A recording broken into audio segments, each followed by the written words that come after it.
Ooh. Vic, I haven't heard anything more. Oh, hold on. Harangi Tiger Toss. Oh yeah, PVZ. But yeah, I haven't heard anything about an official English stream Pro League, which is a little bit unfortunate. I started casting it assuming that there would be one like by now, so I wouldn't have to keep getting up at ridiculous hours. And Harangi, don't know what that was about, but yeah, I don't know what they're doing. Because they definitely said, they were like, oh yeah guys, we'll totally give you an English stream. And then they didn't. So I'm a little bit sad. I am slightly sad about this. But that's alright.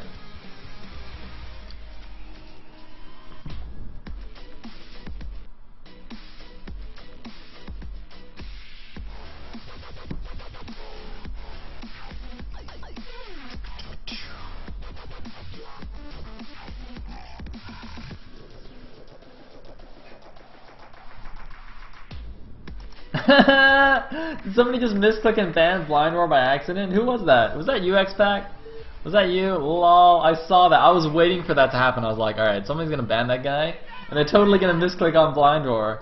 Except that it's probably someone who actually wanted to ban Blind Roar, and they're just like pretending like, oh, whoops, I misclicked. But actually it wasn't. It was all a setup.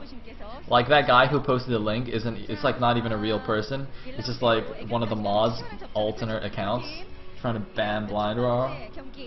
Ah, glorious, glorious. Anyway, we've gone back to 4-3, so we are old school. We're old school. And we're on electric circuit. I actually didn't notice the spawn locations, so I was too busy laughing at Blind Roar. Alright, let's say we're cross. So Harangi gonna be the Pearls here at the bottom left. Speaking of banned people, by the way, did you guys see that Blasterion was banned? I would actually just like to have a moment of silence for Blasterion because, like, I loved his blogs. Oh, we have a shout out to SNM. Oh my god, SNM's getting a shout out from a fangirl in Pro League. Really? Really? Oh my god. What is happening in this world? Man, no, this has got to be 2012. SNM getting his name on a sign from a fangirl. That's impossible. That's impossible. Is this real life? Hold on. I think I might actually be asleep right now. Let me... I can't believe it. I can't believe it. My mind is blown. Okay, but what was I talking about? Oh yeah, Blasterion. Blasterion got banned. I'm very sad about this. If you know Blasterion in real life, please give him a hug for me. And tell him that his Yuri guides were awesome. Like, I would totally create a petition to be like, get Blasterion unbanned, but then they'd probably just ban me as well, so... Sorry, Blasty. Yeah. Anyway, it was a full first build here from what's his face? Crazy-Hydra. Was that actually? No, it was an overpull, I think. It was an overpull. And then he's gonna expand behind to his mineral only here, which seems to be the cool thing to do as a Zerg. And we're just going to see a Forge Fast expand. Actually, we're going to see a blind Forge Nexus cannon here from Harangi, which is a relatively safe build in PvZ. It's basically fine against everything against a 9 pool, and then obviously, since you haven't scouted with your probe, you actually save quite a bit of minerals in the beginning of the game. A lot of people actually don't quite appreciate exactly how many minerals you save. But it's like actually enough minerals to buy a decent internet connection that doesn't poop out in the middle of games. So it's like it's a lot. It's a lot. Like if I had that many minerals, I might actually not have to keep restarting the stream.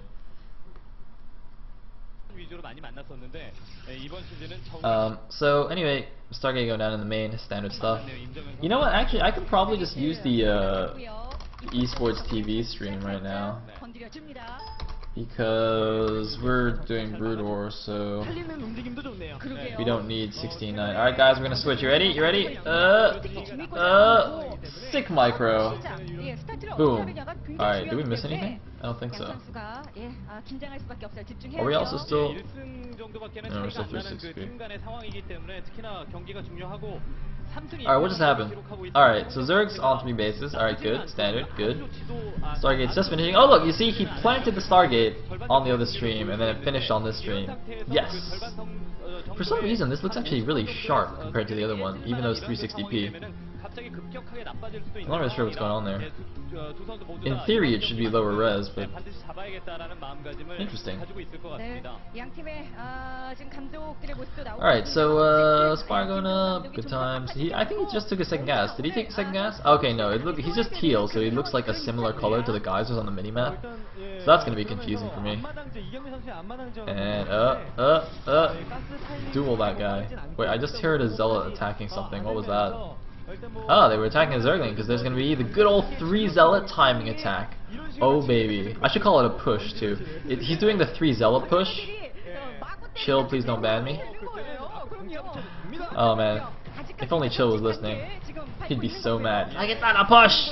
It's just 3 Zealots, you can't push with Zealots! I like Chill, just for the record. And I'm affectionately trolling. That's what I'm doing. It's an affectionate troll. So 3 o'clock base is actually already being taken by Crazy-Hydra. That's a little bit greedy. Well, actually, you know what? Maybe it's not so greedy, because he took the back mineral only expansion. Actually, you know what? This is not greedy at all. This is, in fact, the kind of style that I've been saying that Zerg should be doing on this map. Because if you're going to take your back mineral only, the protected expansion, you might as well just like take another base really quickly anyway. Because he's still only defending 2 choke points. Because if this was like any other map without a back X though, he'd have his 3 bases, but he'd be defending like 2 points, his natural and the 3rd base. And now he has 4 bases, and he's still defending 2 points. And they're actually very close to each other as well. He didn't even take a far away base. The distance to the natural and that 4th is actually not too long. However, there are a bunch of speed lots coming in here. Do they have +1? Nope, they don't have +1. But they are still going to do a decent amount of damage. Although it looks like they're getting bugged out on the drones. Oh my goodness, Harangi Zealots getting completely glitched out there and taking a lot of extra damage. 1 Zealot is still not making it through. Only 3 Zealots make it through into the main base, with plenty of links to deal with these now. And oh, he's gonna get a couple more drones though. Wow, actually getting some nice drone kills. And there's another Zealot I think hiding behind there. And oh my god, that Zealot getting so many drone kills. That was way more drone kills than it should have gotten. The other Zealot was hiding behind the mineral only there. So those Zealots, even though they got caught there at the natural, I thought they wouldn't do that much damage anymore. But Crazy-Hydra I think made a bit of a mistake. They were allowing all those drones to go down. There was really no need for that. He lost like an extra 3 drones, more than necessary. Meanwhile, Harangi going up to 6 gateways here, still on his 2 bases, gonna go for some pretty big mid-game pressure on the Zerg player. But I mean, Crazy-Hydra with that extra base at the 3 o'clock, his production should be quite good. He's massing a lot of Zerglings though, just getting a few Scourge, 4 anti-air. He's getting a lot of gas. He's got 3 gases now and 4 bases. I mean, if you know, Harangi has a very narrow timing to do damage. I don't know if I wonder if it might have been better to for him to just expand behind to his own mineral only. Meanwhile, was that actually 2 Hydra Dens there? At Crazy-Hydra's mineral only? I didn't pay attention. I mean, 2 Hydra Dens is not that uncommon. Well, it's fairly uncommon, but you know, it's not like it does make some kind of sense to get those double upgrades, especially if you consider the opening, which was this mass Ling. And oh, looks like, is he gonna grab the Archon? The Archon is crucial if he can get it. He's got to focus on the Archon. He does get the Archon. He loses quite a few Lings though. And look at this, he's actually gone for a Muta switch. That's why he had the 3 gases and was pumping mass Lings, is because he's going for Mutas. So actually I guess it wasn't double Hydra then. Okay, apparently it was an Evo and a Hydra. And wow, those Zealots are not going to do anything, but a DT apparently went into the 3rd base, killed a few drones there, so that's quite nice. +1 attack is finally now finished for the Protoss. Too bad it wasn't in time for his Zealot attack earlier, but these Mutas going to take down the Zealots. Some nice moving shot micro there.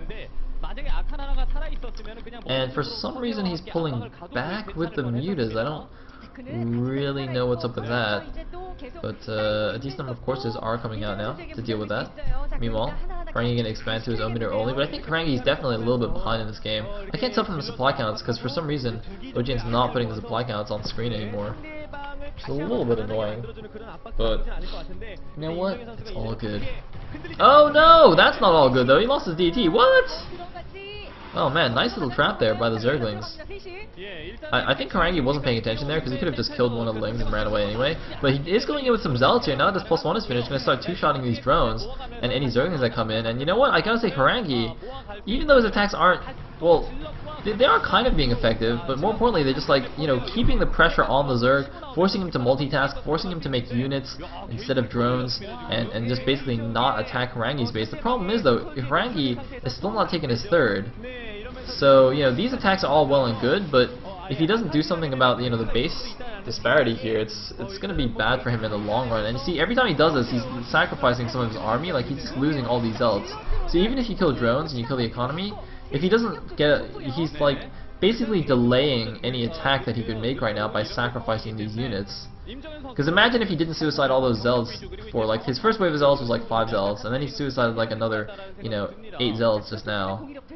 Or basically he could have had like another control group of Zealots with his army, like he probably could have even moved out right now if he hadn't lost those. So that's basically like the trade-off that you make. Meanwhile, he is moving out now, but he doesn't even have a single High Templar with this army, which is very interesting. I mean, against the primarily Mutaforce, if you have like a couple of Archons and a good number of Corsairs, then I guess it's not as big a deal. But Storm is pretty darn good though, so I'm a little bit concerned by this. He's got a lot of Dragoons. They're not like amazing. And oh man, the Mutas are actually going to pick off some of these reinforcements here. The 5 Dragoons will not be able to deal with all those Mutas actually. Dragoons are not particularly effective against Mutas just from the damage types. Dragoons do have explosive damage type, and Mutas I believe are small, possibly medium. Although, Protoss attack is moving in here, but I'm just really concerned by this lack of High Templar. You see, these Hydras are going to clean everything up here. Oh my god. Harangi's going to get completely destroyed. Wow. Harangi moving out with no Psystorm, man. What were you thinking? What were you thinking? No Psystorm. Why? Was he doing like some kind of weird gateway unit all in or something? Like, is that what this is? Is this actually just like an 8-gate all in? Because he hasn't taken his Mineral only still. He's pumping a ton of Zealots, but he's got nothing to deal with the Mutalisks anymore. His Corsair fleet is mostly gone, it looks like. He's got no Archon left. He's got no High Templar for Storm. He's going to clean up the ground forces, but then the Mutas will just finish him off. And he's not even going to clean up the ground forces here. Looks like +2 attack just now finished after his units died, and now he's expanding behind this. But that expansion should be like done by now. That's like pretty late. And Harangi's just like suicided his entire army. This is just not good at all. And it looks like +1 Carapace actually finished for the Mutalisks. But, you know, it's kind of irrelevant at this point. Harangi's just running around with Zealots and Dragoons. At least his gateway placement is nice. At least his base looks very pretty, very pristine. But, yeah. So,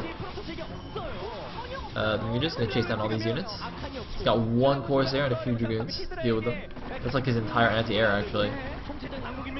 And I mean, he's got some High Templar now. I'm just kind of waiting to see what Crazy-Hydra decides to do to finish the game. Looks like he's going to go into the back with these Mutas, kill the Mineral only, and the main Protoss ground force is going to move out a little bit. It looks like Harangi might even be thinking about taking the 9 o'clock expansion now.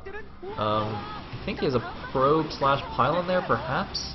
But he's lost his back Mineral only. Although, I mean, the gas base is more useful anyway. So he's making 1,000,000 Zealots, which obviously don't do anything against Mutas. Although, see, the funny thing is right now is that usually this extremely Zealot heavy composition isn't good because of lurkers. But when the Zerg does go for Mutas like this, they basically use all their gas on the Mutas and they can't afford lurkers. So the Zerg composition right now is like Mutalisk, Hydralisk. So Zealots are actually not that bad. Speedlots are pretty good against Hydras as long as there's not a critical mass of Hydras. What he really needs is the Storms, I think. And looks like the Corsairs are going to get taken down. Actually, they were there to defend the Mineral only, but the Mutas, they flew away and then they went straight back. But oh, do we have a DD drop in the main? Yes, we do. Yes, we do. Sneaky, sneaky.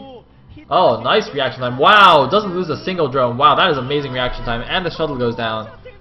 Wow, very, very nice. Crazy-Hydra. That's actually very impressive. I think he might have seen the shuttle anyway, but that's still very impressive. And oh, nice storm on the Mutas. Still gonna lose a drone or two here. Crazy-Hydra seems very good at like like seeing attacks coming in and kind of half stomping them and then still losing drones anyway. I'm not really sure if that's a useful skill to have, but you know what? Whatever. Plus 1 attack done for the Hydralisks now. And Harangui's just been on the back foot the whole game here. I mean, he's going to hang on a little bit, but by this point, I mean, the game is kind of over. He's still massing Zealots and Dragoons. Looks like he's getting a little bit stuck. This is like, you know, this is actually one of the things that I think a lot of people talk about when you know, players like lower level players analyze their own games, is that, you know, you can try and figure out, okay, how does Harangue come back in this situation, you know, what he can do, but realistically, like, he lost the game like 10 minutes ago. It looks like he's gonna move out though, he's gonna get some good storms off. There are Hydras though, and I don't see an observer anywhere. Oh man, so he's gonna get pushed back. But yeah, the point is that, you know, this game was lost when he did like a weird move out and then like lost everything. So he's gonna try and fight valiantly here. He's gonna kill a good number of the Hydras actually, but the Lurker's doing insane amounts of damage. And well, is he gonna clean up? He's got quite a surprisingly big ground force actually. I'm quite surprised that Harangue's force is so much stronger than Crazy-Hydra's relatively. I think there was that one big storm on the mutas that really took its toll, and otherwise Crazy-Hydra would have been much more active with them, like sniping out High Templars and whatnot. But either way, it looks like Hydra's going down to 6 o'clock, and oh, are they dropping? Oh no, there's going to be a huge drop in the main now. And there we go, the Doom drop in the back, mineral only. That expansion is going to go down once again to these Hydras. The Protoss army is completely out of position. He tried to move them back and they got all stuck on those neutral power generators. He's actually not going to... Oh no, he's deciding to counterattack. I was going to say, he might just want to go counter and just go all in with this army, which is, you know, a pretty decent army. But I'm sure that Crazy-Hydra was prepared for a counter all-in, so he'll be, you know, massing up on Sunkens and units and whatnot. Meanwhile, one Lurker even being a pain in the butt there on that bridge. Yeah, look at them just flooding Hydras out right now. And this is probably going to be Harangue last hurrah. I don't think the Hydras in the main were even cleaned up, so they're probably just taking down all of the buildings in the main base right now. Yep, there we go, taking down all the expensive tech structures. And here we go, the all-in attack, the last hurrah of the Protoss is going to get crushed. Because that is a lot of Hydras, but oh, can we get some good storms? The Muta's going in, sniping the High Templar. It looks like one storm goes off, not the best storm in the world. And another dud storm. Although I should say rather that it was good storm dodging by Crazy-Hydra. That's some fantastic storm dodging actually. And GG from Harangue. Crazy-Hydra takes game number 1 for KT Roaster. The Tiger Toss goes down.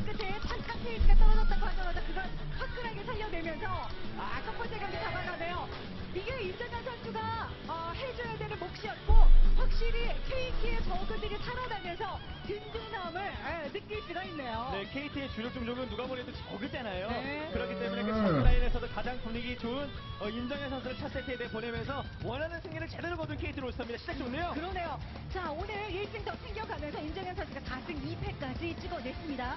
자, 게다가 스타1에서는 지금까지 단 한 번도 패하지 않았어요. 3전 전승이에요.